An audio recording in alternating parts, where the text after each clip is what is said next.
우리가 사는 데 있어서 이 땅 문제는 아주 중요한 문제 중에 하나입니다.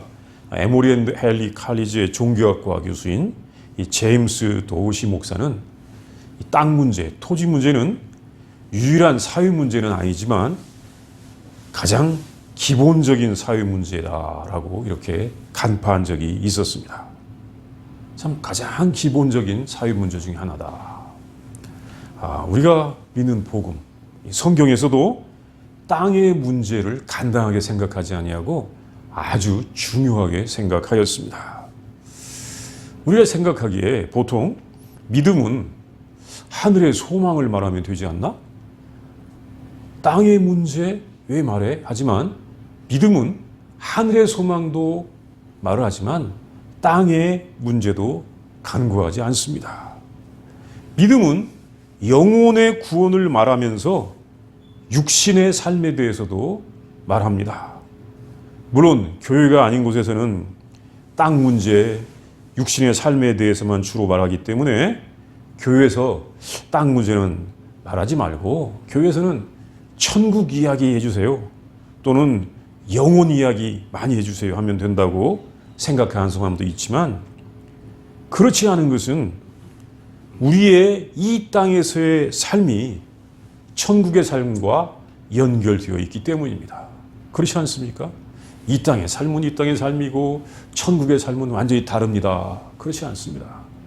이 땅에서의 어떤 삶을 살았느냐에 따라서 우리의 천국의 삶의 그 입장부터가 달라지는 것입니다. 분명히 관련되어 있습니다. 잘못하면 이 땅의 삶, 천국의 삶을 딱 나누고 교회는 영적인 일에만 말하시오. 영적인 일은 육적인 일과 아무런 상관이 없습니다라고 말해왔던 사람이 있었습니다. 초대교회 때 그런 이단들도 있었고 또 현대에도 초대교회 이단의 영향을 받은 것 같지도 않은데 내가 육체적으로 죄를 졌어도 영적으로 구원받는데 무슨 문제가 있느냐라고 그렇게 생각하는 사람도 있더라고요. 없을 것 같은데 있는 걸 보았습니다. 그런데 영적인 일, 육적인 일 결코 나누어지지 않습니다. 영적인 일은 우리의 이 육체의 일의 열매를 통하여 나타나는 것입니다.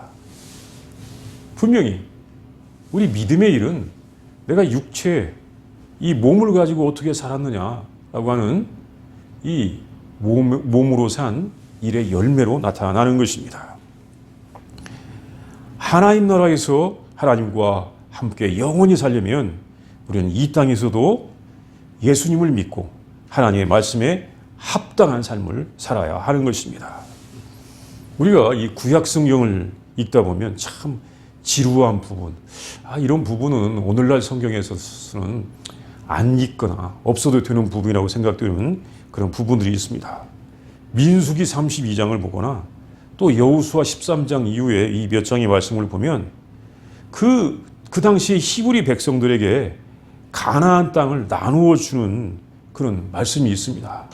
누구에게는 어느 땅을 주었고 누구에게는 어느 땅을 주었고 어느 땅을 주었고 이런 말씀들이 계속되는데 내가 그 땅, 그 사람들이 가진 것을 지금 알 필요가 있어? 라고 하는 생각이 당장에 듭니다.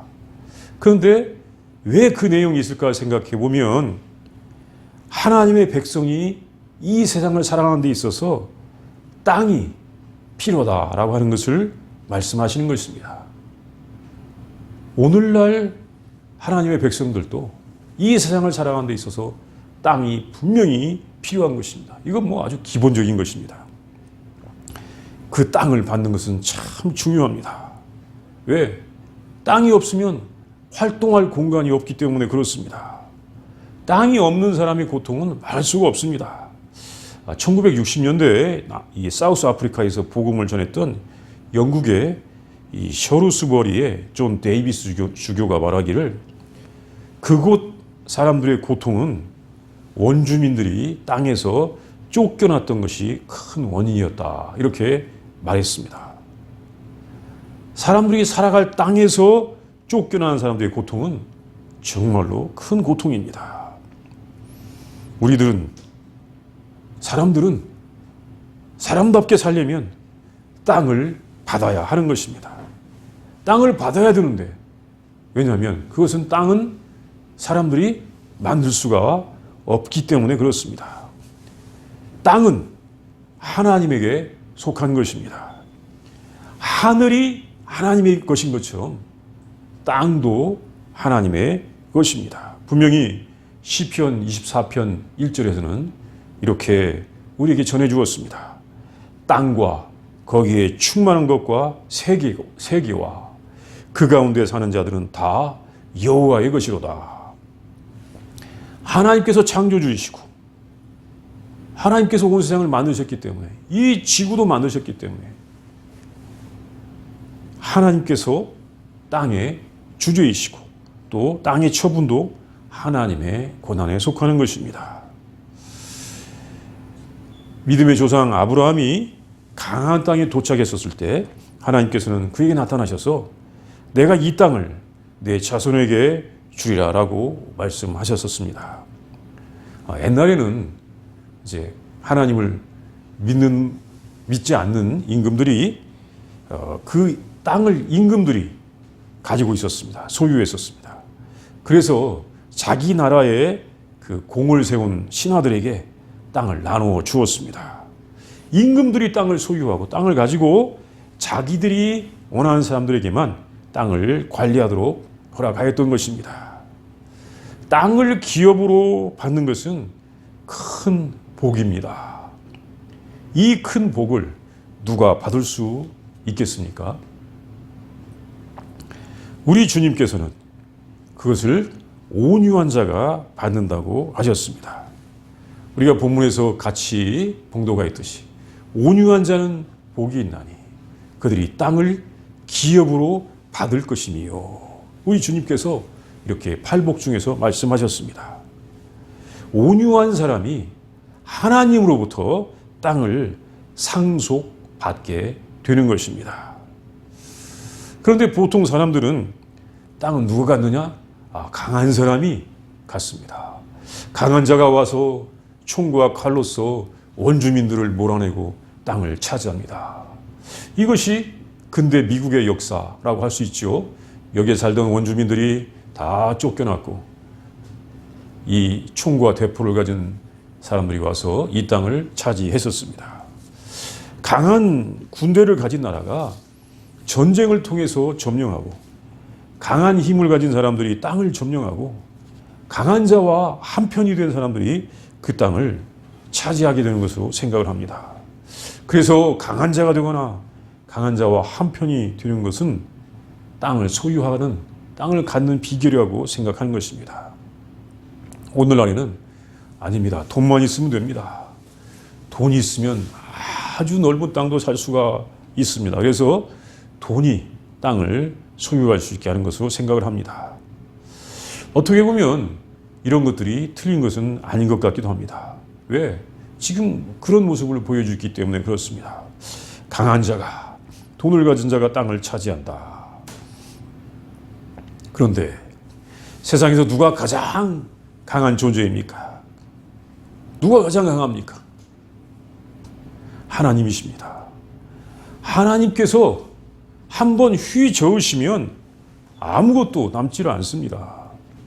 물론 우리는 이 등기부 등본 타이틀 디드가 갖고 있기 때문에 그것이 내 땅인 것을 증명합니다라고 그렇게 말할 사람도 있을지 모릅니다. 그러나 하나님께서 한번 휘저으시면 아무것도 남지를 않습니다. 일찍이 시편에서는 이렇게 우리에게 알려주었습니다. 여호와의 소리가 광야를 진동하시며 여호와께서 가데스 광야를 진동하시도다. 와서 여호와의 행적을 볼지어다. 그가 땅을 황무지로 만드셨도다. 아주 강하신 하나님께서 땅을 주관하십니다. 창조주이시고 그 땅을 만드셨고 또 가장 강하시기 때문에 하나님께서 주관하시는 것입니다. 그 강하신 하나님께서 땅을 누구에게 기업으로 주십니까? 하나님은 온유한 자에게 땅을 기업으로 주십니다. 이 기업으로 주신다. 상속으로 주신다라고 하는 말로도 우리가 이해하기도 합니다.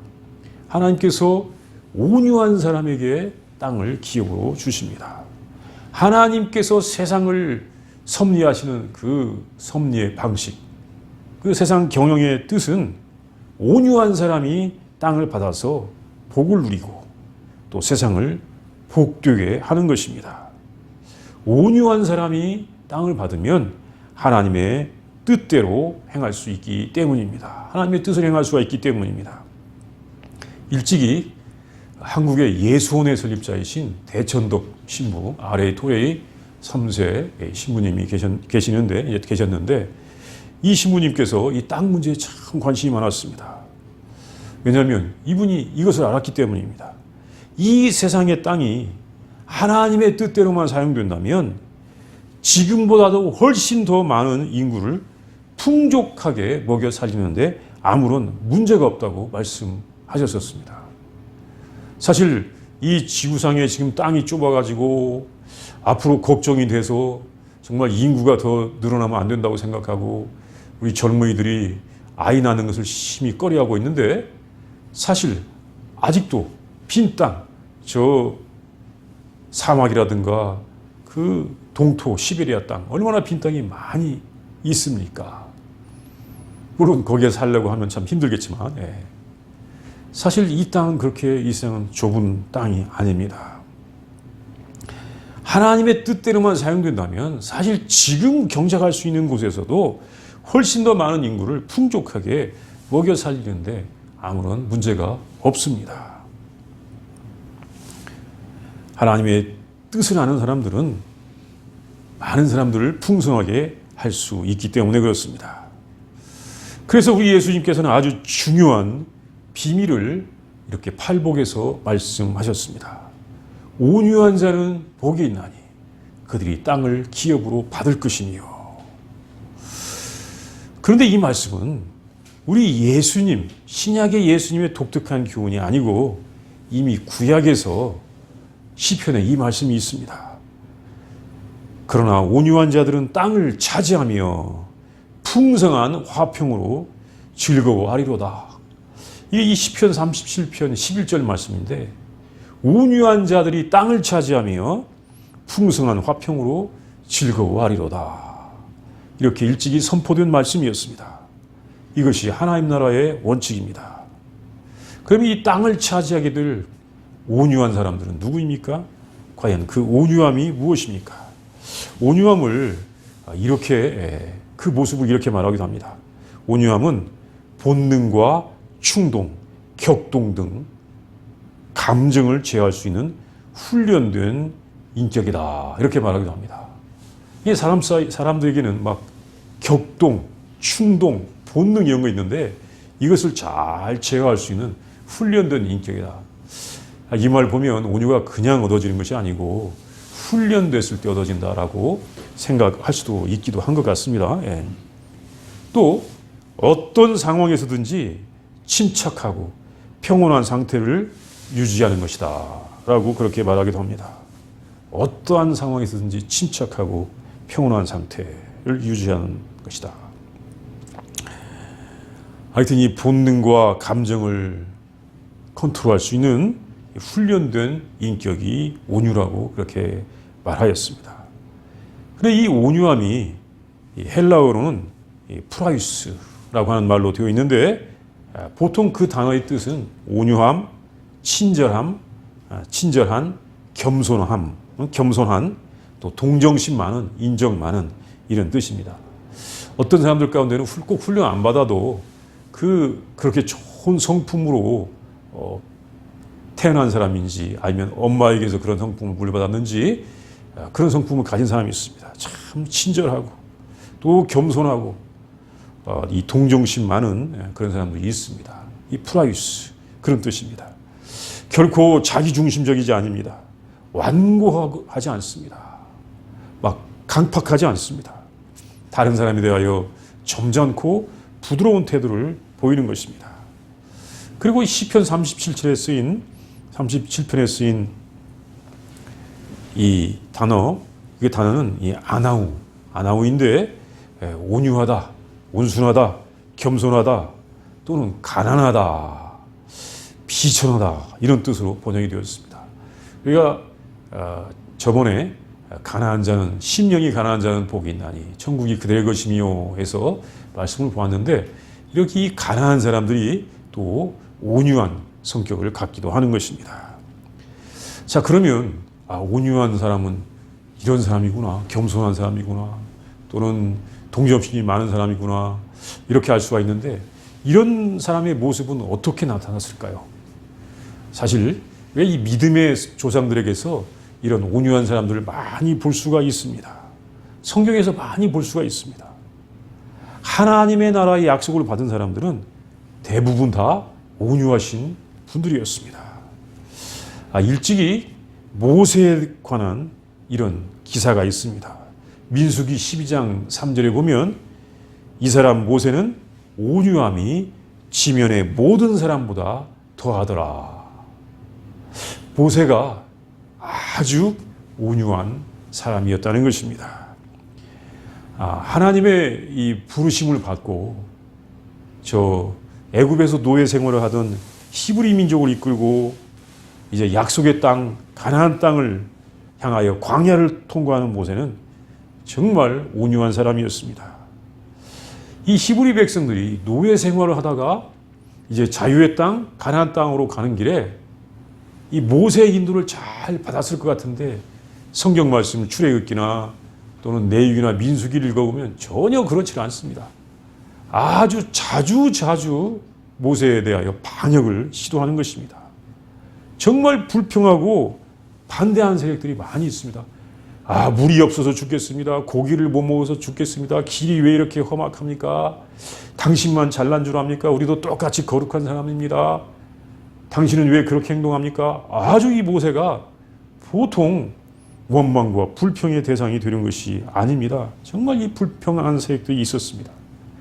노예 생활에서 자유의 약속의 땅으로 데리고 간다는데도 그렇게 불평을 많이 했었습니다.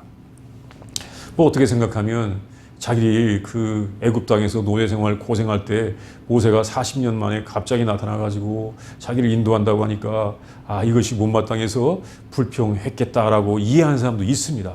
그러나 하나님께서 그 히브리 백성을 향하여 말하기를 저 사람들은 본래 목이 뻣뻣한 사람들이다. 마음이 강팍한 사람들이다. 이렇게 하신 적이 있었습니다. 그럼에도 불구하고 모세는 어떻습니까? 이렇게 도전을 받을 때마다 정말 저항을 받을 때마다 엎드렸습니다. 그리고 하나님께 무릎 꿇고 기도했습니다. 그리고 이 백성들의 죄를, 반항을 다 자신의 죄로 생각하면서 하나님 용서해 주십시오라고 간구했던 것입니다.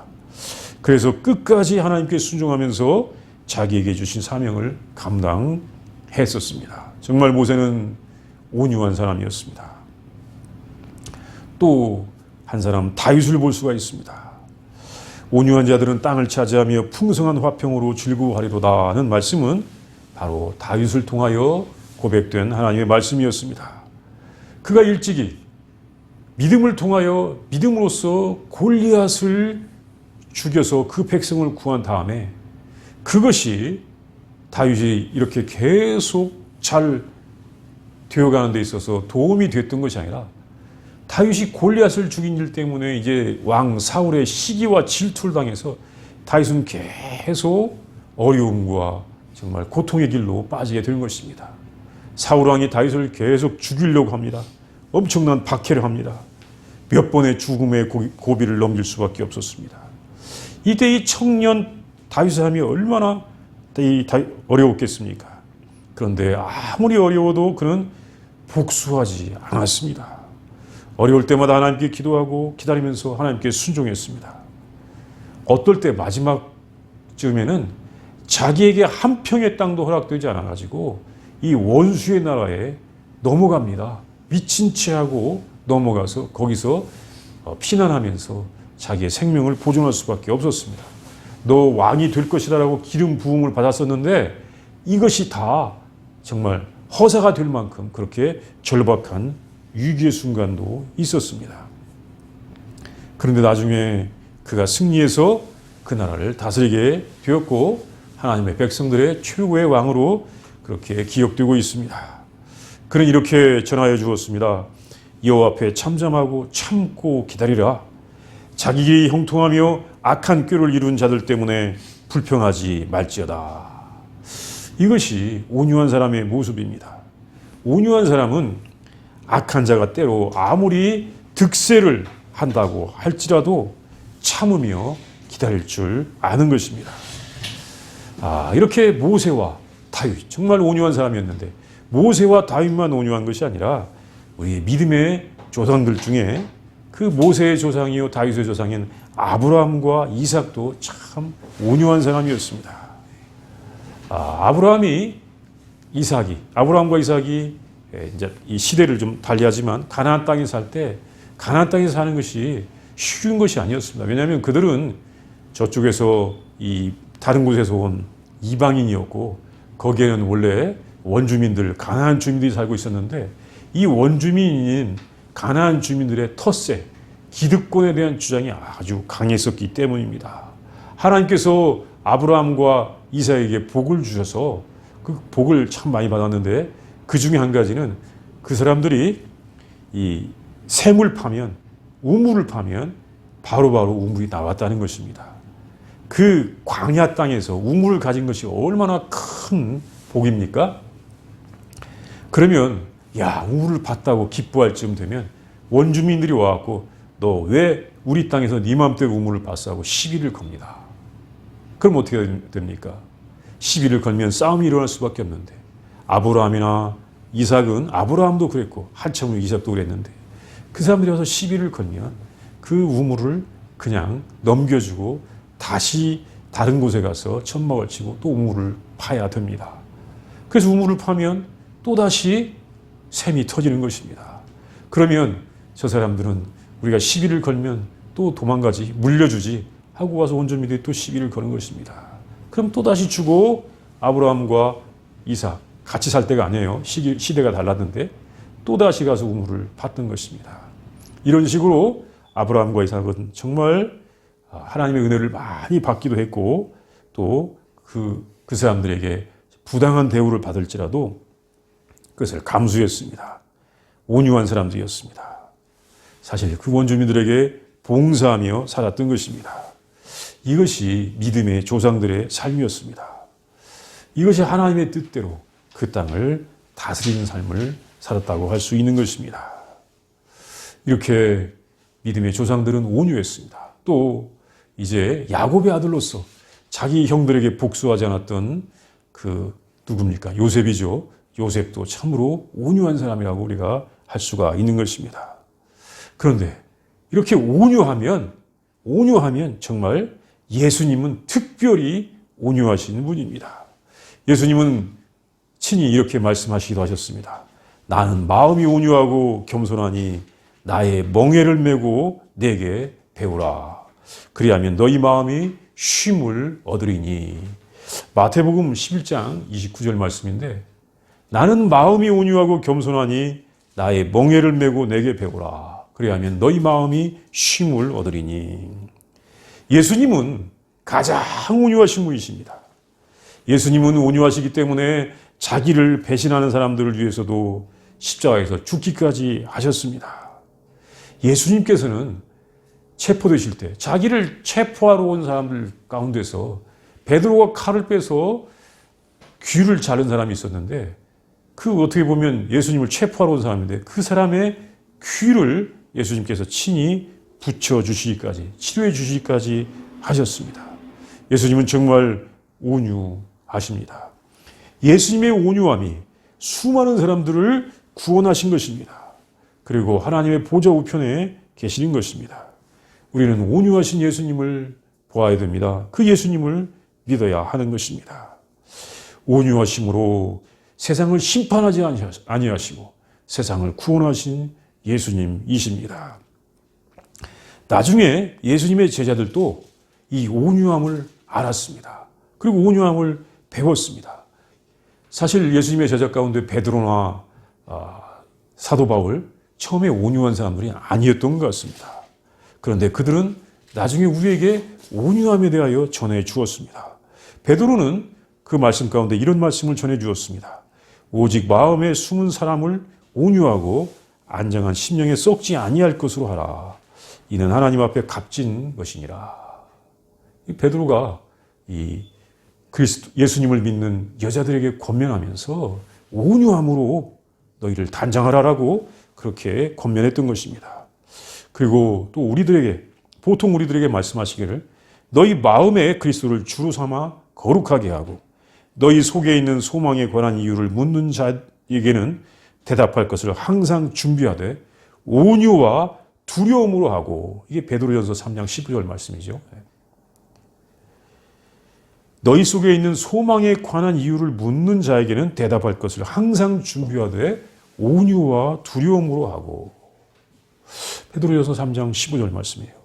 그리고 사도 바울도 모든 겸손과 온유로 하고 오래 참음으로 사랑 가운데서 서로 용납하라. 여기 겸손과 온유, 에베소서 4장 2절 말씀이었습니다. 또 골로새서 3장 12절 말씀에 보면 그러므로 너희는 하나님의 택하사 거룩하고 사랑받는 자처럼 긍휼과 자비와 겸손과 온유와 오래 참음을 옷 입고, 이렇게 권면하였습니다. 참 이 온유하라고 하는 권면이 참 많습니다. 베드로와 사도 바울이 온유한 사람이 아니었었는데 어떻게 이렇게 온유한 사람이 되라고 권면할 수가 있을까요? 그것은 자기들이 온유한 사람으로 변화되었기 때문이었습니다. 그것은 그 제자들이 예수님을 닮아서, 예수님을 따라서 이제 예수님을 만났고 예수님을 닮았고 성령의 사람이 되었기 때문입니다.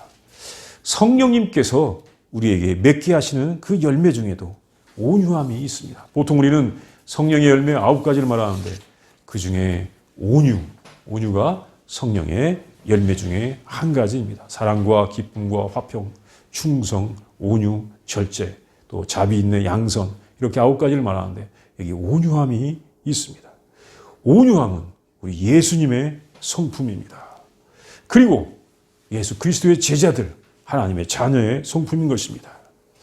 우리가 예수님께서 내 안에 계신 것을 우리가 믿는다면 우리는 온유해야 하는 것입니다.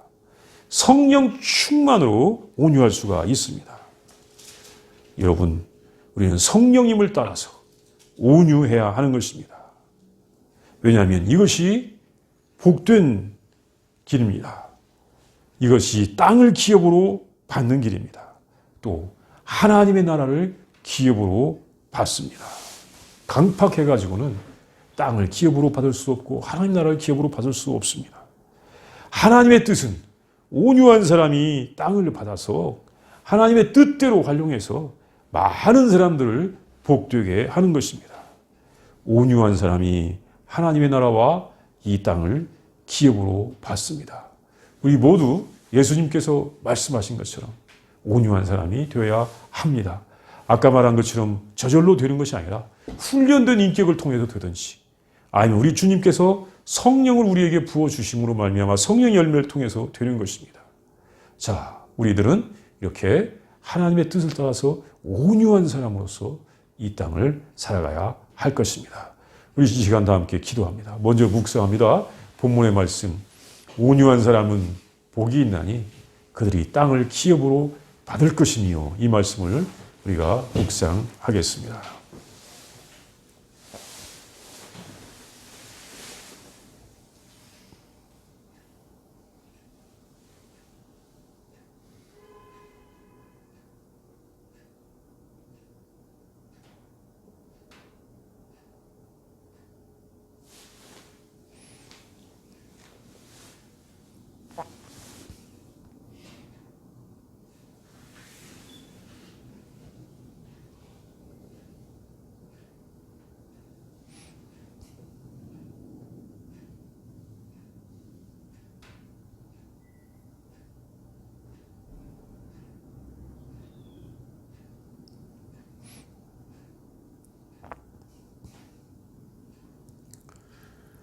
온 땅과 만물을 창조하시고 지배하시는 하나님 아버지, 온유한 사람이 복이 있고 그들이 하나님의 이 땅을 상속받으리라고 주님께서 말씀하여 주신 것을 믿습니다. 하나님, 우리가 예수님을 따라서 온유한 사람이 다 되게 하여 주시옵소서. 하나님, 온유함에 이르는 길이 쉬운 길은 아니지만 우리 예수님을 따르게 하여 주시옵시고 성령님의 충만함을 받아서 하나님, 우리가 온유한 자가 되어서 하나님의 뜻대로 살아가면서 많은 사람들을 복되게 하게 하고 또한 하나님께서 영광과 찬양을 받도록 하도록 하게 하여 주시옵소서. 하나님, 우리 모두가 다 우리 주님의 제자로서 복된 사람, 온유한 사람 되게 하여 주시옵소서. 예수님의 이름으로 기도합니다. 아멘.